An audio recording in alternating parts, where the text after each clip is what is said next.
2025 മെയ്യിൽ ഇന്ത്യയിലേക്ക് US നാട് കടത്തിയ തഹാവൂർ റാണ കുറ്റസമ്മതം നടത്തിയിരിക്കുന്നു. ഇന്ത്യയിലെ 26/11 ബോംബെ ആക്രമണത്തിൻ്റെ പിന്നിൽ പ്രവർത്തിച്ചത് പാകിസ്ഥാൻ സൈന്യം തന്നെയാണ് എന്നാണ് കുറ്റസമ്മതം. ഛത്രപതി ശിവജി ടെർമിനലിൽ ഉള്ള ആക്രമണങ്ങളും ആ സ്ഥലങ്ങളിലെല്ലാം പരിചയപ്പെടുത്തി കൊടുത്തിൽ ഹെഡ്ലേക്ക് നൽകിയത് തഹാവൂർ റാണയാണെന്ന് കുറ്റസമ്മതം നടത്തി. തഹാവൂർ റാണ അമേരിക്കൻ പൗരത്വത്തിന് അപേക്ഷിച്ചിരിക്കുന്നു. അദ്ദേഹത്തിന് കനേഡിയൻ പൗരത്വമുണ്ട്. പാകിസ്ഥാനിൽ ജനിച്ചു വന്ന ആളാണ്. പാകിസ്ഥാനിലെ അവിടുത്തെ സൈനിക കേഡറ്റായി പ്രവർത്തിക്കുകയും MBBS പാസ്സാകുകയും ചെയ്ത വ്യക്തിയാണ് തഹാവൂർ റാണ. ബോംബെ ഭീകര ആക്രമണത്തിൻ്റെ പിന്നിൽ ഇന്ത്യക്കറിയാം പാകിസ്ഥാൻ ആയിരുന്നെന്നറിയാം. പാക് വംശജനായ ഒരാളെ ജീവനോടെ നമ്മൾ പിടിക്കുകയും ചെയ്തു. പാകിസ്ഥാനിലെ പട്ടാളത്തിൽ ട്രെയിനിങ് കഴിഞ്ഞ ആളെ പിന്നീട് ഇന്ത്യയിൽ ട്രയൽ നടത്തി അയാളെ തൂക്കിക്കൊല്ലാൻ വിധിക്കുകയും ചെയ്തു. പാകിസ്ഥാനിലെ തൻ്റെ ജീവിത കാലഘട്ടം ചെറുപ്പം മുതൽ പാകിസ്ഥാൻ മിലിറ്ററി കേഡറ്റിൽ താൻ പരിശീലകനായിട്ട് ചേർന്നു. തന്നയുടെ ഒപ്പം അവിടെ ഹെഡ്ലേ ഉണ്ടായിരുന്നു. സുഹൃത്തുക്കളായി. ഹെഡ്ലേയുടെ പിതാവ് പാകിസ്ഥാൻകാരനും മാതാവ് അമേരിക്കക്കാരിയുമാണ്. പിതാവ് ഒരു മകളും പാകിസ്ഥാനിലുണ്ട്. ഹെഡ്ലേയും അമ്മയും അമേരിക്കയിലോട്ട് മടങ്ങിപ്പോയി. തഹാവൂർ റാണയുമായി ഒന്നിച്ച് ഹെഡ്ലെ പാകിസ്ഥാനിലെ അവരുടെ 5 വർഷത്തെ കേഡറ്റ്സ് മിലിറ്ററി പരിശീലനത്തിൽ ഒന്നിച്ചുണ്ടായിരുന്നു. വളരെ സുഹൃത്തുക്കളാണ്. ബോംബെ ഭീകര ആക്രമണത്തിന് തൊട്ട് മുമ്പ് താൻ ബോംബെയിലുണ്ടായിരുന്നതായിട്ട് ഇപ്പോൾ കുറ്റസമ്മതം നടത്തിയിരിക്കുകയാണ് തഹാവൂർ റാണ. ആക്രമണത്തിന് തൊട്ട് മുമ്പ് ഇന്ത്യയിലെ വിവിധ സ്ഥലങ്ങൾ സഞ്ചരിച്ചിരുന്നു. അവിടെ ഡൽഹിയും ബോംബെയും ജയ്പൂർ, ഗോവ, പൂന, അങ്ങനെ നിരവധി UPയിലെ ചില ഭാഗങ്ങൾ, നിരവധി ഇന്ത്യൻ നഗരങ്ങൾ സഞ്ചരിച്ചിരുന്നു. 26/11 ബോംബെ ആക്രമണം നടക്കുന്നതിന് ഒരാഴ്ച മുമ്പ് താൻ ബോംബെയിൽ നിന്ന് സ്ഥലം വിട്ടു. ദുബായ് വഴി ചൈനയിലേക്കാണ് പോയത് എന്ന് കുറ്റസമ്മതം നടത്തി. ഇപ്പോൾ 2025 മെയ് മുതൽ റാണ NIAയുടെ കസ്റ്റഡിയിലാണ്. തീഹാർ ജയിലിലാണ്. NIA ചോദ്യം ചെയ്തുകൊണ്ടേയിരിക്കുന്നു. നിരന്തരമായ ചോദ്യം ചെയ്തതിൽ റാണ കുറ്റസമ്മതം നടത്തി. ബോംബെ ഭീകരാക്രമണം നടത്തിയ പാകിസ്ഥാൻ സൈന്യമായിരുന്നു. അതിനുവേണ്ട ഒത്താശ താനും അതുപോലെ തൻ്റെ സുഹൃത്തും ചെയ്തു കൊടുത്തിരുന്നു എന്നും കുറ്റസമ്മതം നടത്തി. ഇനി ബോംബെ പോലീസ് അന്നത്തെ കേസിലേക്ക് റാണയെ പ്രതിയാക്കണം, ഒഫീഷ്യലായിട്ട് പ്രതിയാക്കണം. റാണ ഇപ്പോൾ തിഹാർ ജയിലിലുണ്ട്. NIAയുടെ കസ്റ്റഡിയിലാണ്. NIAയിൽ അവിടെ ഇനി ബോംബെ പോലീസ് എത്തി. അവിടുത്തെ ക്രൈം ബ്രാഞ്ച് വന്ന് ഇയാളെ ദേഹം തൊട്ട് അറസ്റ്റ് രേഖപ്പെടുത്തി കോടതി റിപ്പോർട്ട് ചെയ്ത് കോടതിയിൽ നിന്ന് കസ്റ്റഡി വാങ്ങണം. കോടതിയിൽ നിന്ന് കസ്റ്റഡി വാങ്ങി ബോംബെക്ക് കൊണ്ടുപോകണം. ആ കസ്റ്റഡി സമയത്ത് ഈ കേസിൻ്റെ ബോംബെയിലെ ഭീകരാക്രമണത്തിൻ്റെ അവസാന സ്റ്റേജ് ഇൻവെസ്റ്റിഗേഷൻ നടത്തണം. അതിനുമുമ്പ് വിവരങ്ങളെല്ലാം NIAയുടെ അടുത്ത് ബോധ്യപ്പെടുത്തിയിട്ടുണ്ട്. അത് അതേപടി ബോംബെ ക്രൈം ബ്രാഞ്ചിലേക്കും രേഖപ്പെടുത്തണം. അവരുടെ അന്വേഷണത്തിന് സഹകരിക്കണം. ആ വിവരങ്ങൾ വളരെ ഡീറ്റെയിൽ ആയിട്ട്, ബോംബെ ആക്രമണത്തിൻ്റെ വളരെ ഡീറ്റെയിൽ ആയിട്ടുള്ള വിവരങ്ങൾ പോലീസിന് കൈമാറണം.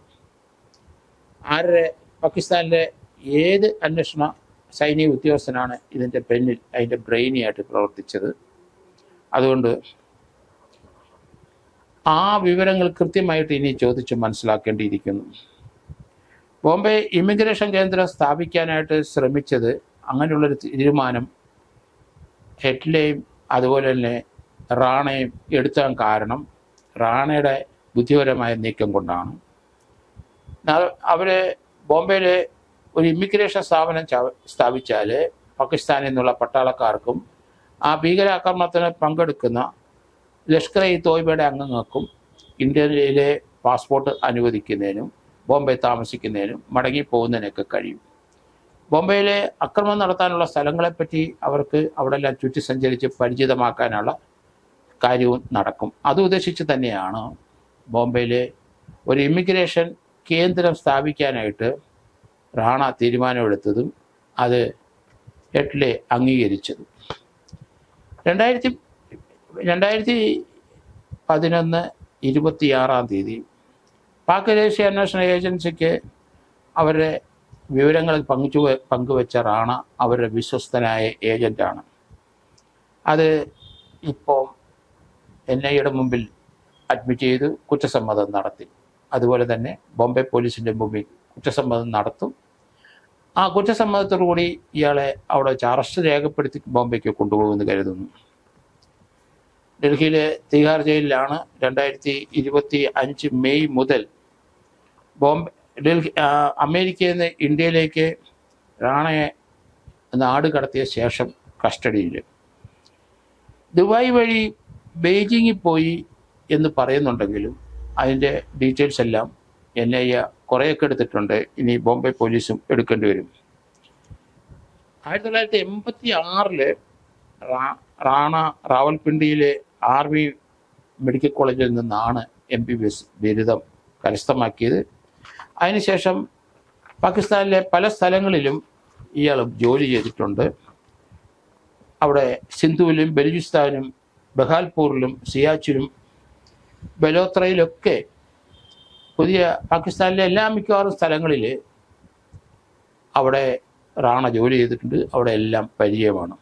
കൊറ്റയിലെ പാക് സൈന്യത്തിൻ്റെ അതിനെപ്പറ്റി ഡോക്ടർ തസ്തികയിൽ ജോലി ചെയ്ത് വരുന്ന സന്ദർഭത്തിൽ കൂടുതൽ ആ ഭീകരാക്രമണം നടത്തേണ്ടത് എങ്ങനെയാണെന്നുള്ള ട്രെയിനിങ്ങും അവിടെ റാണയ്ക്ക് ലഭിച്ചതായി ഇപ്പം സമ്മതിച്ചിട്ടുണ്ട്.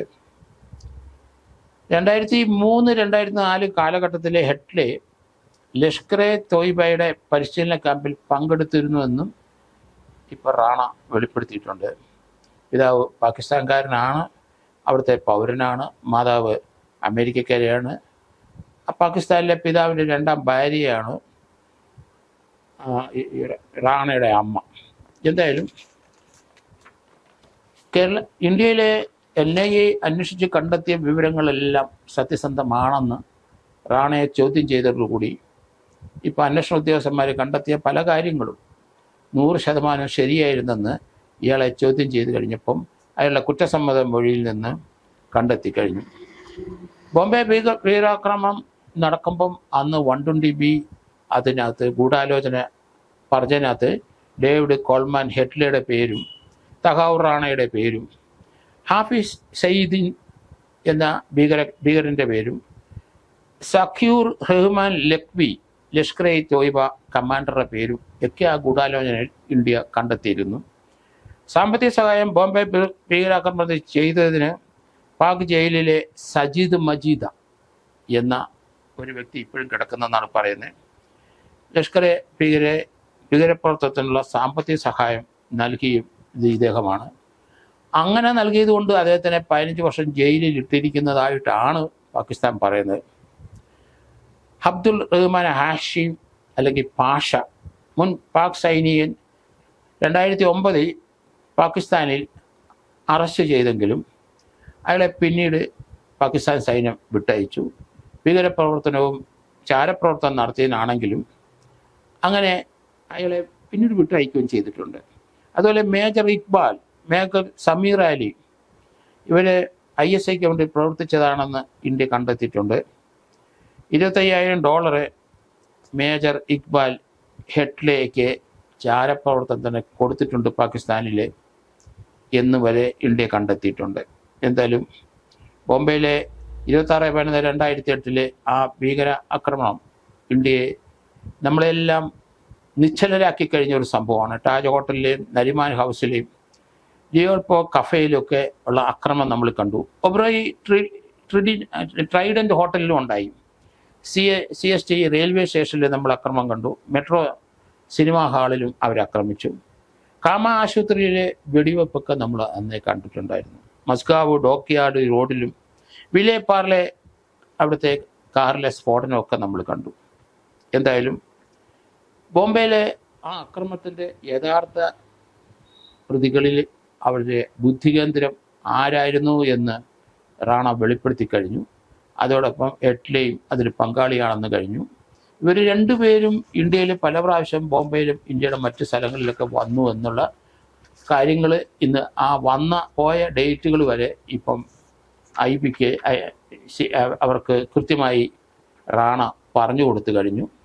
അവിടെ വന്ന് താമസിച്ച ഹോട്ടൽ പറഞ്ഞു കൊടുത്തു, ആരൊക്കെയാണ് കണ്ടത് എന്നൊക്കെ അവർ പറഞ്ഞു കൊടുത്തു.